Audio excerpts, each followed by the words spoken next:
Hey Cyberpunkers, and welcome to Series Talk. I'm joined with Pixel, Dev, Havoc. What's up, guys?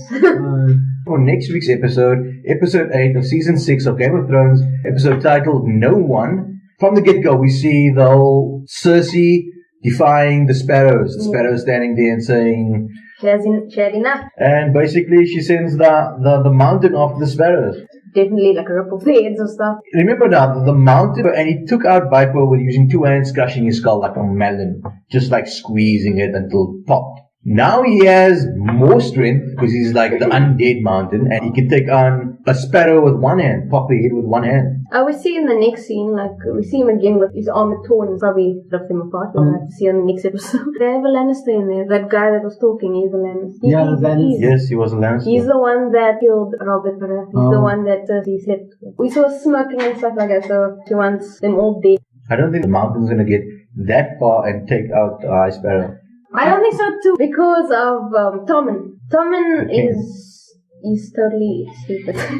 He's with now the High Sparrow now. He's thinks that... I know Marjorie wasn't in the promo, but I mean, what are her plans? I mean, she's totally not with the High Sparrow. We know that. I mean, because she showed her loyalty to her household. Episode 7, yeah. His grandmother. We saw in episode 7 that, yes, the Hound's alive. What transpired? Basically saying the Hound is back, he's returned. And in the promo, we actually see that... We see him killing Brotherhood without banners. The guys that killed the good folk.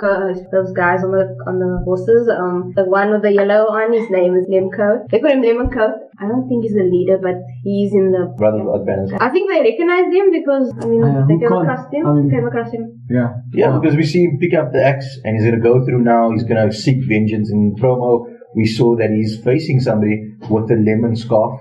But I died long. I hope they don't kill them off, because in the books they are part of a storyline which I don't think they'll put in the series. But the Hound, obviously, when he's done with his vendetta, he has a glimmer of vengeance in his eyes, but there's going to be something happening with his story arc after that.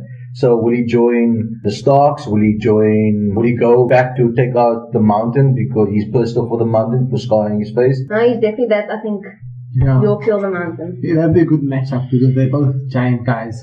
But the only difference is the Hound almost died and he survived, where the mountain died and he came back. And that guy can smash skulls. Yeah, but I mean, how good can an undead person in actual combat be compared to a thinking human being? You didn't actually see him go faster.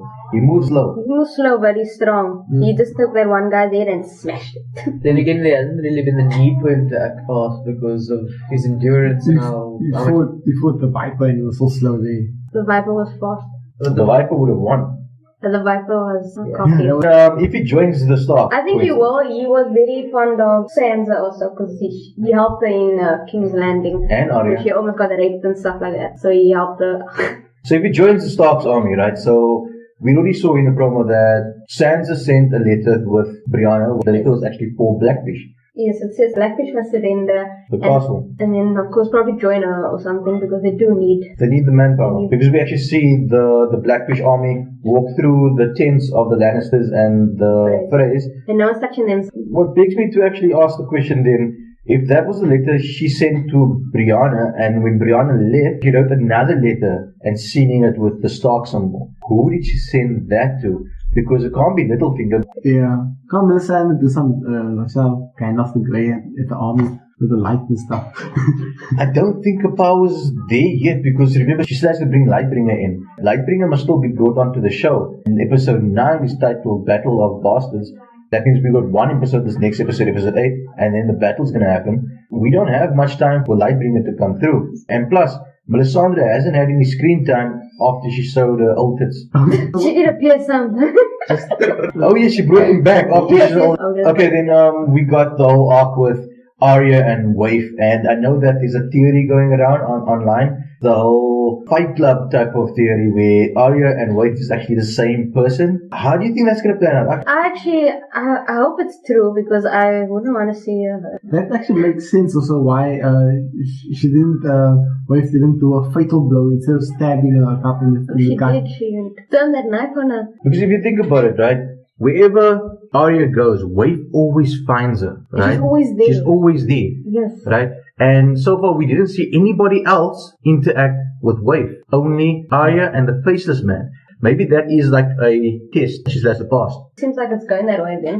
If not, then she's probably hurt now running through the town there. We also see that 2 episodes ago, when Wave goes to the Faceless Man and she says, I knew she wouldn't do it, she could actually be referring to herself as what she would or wouldn't be able to do. I noticed in the promo we also see Tyrion in the big palace, the ceiling giving in. Could that be Daenerys being back on the dragon, just like knocking It on that could door? actually be. It says in the tagline of the next episode, Tyrion's plan bears fruits. Okay, so that's it for this episode. We'll see you next week. Enjoy and see you next week. See you guys.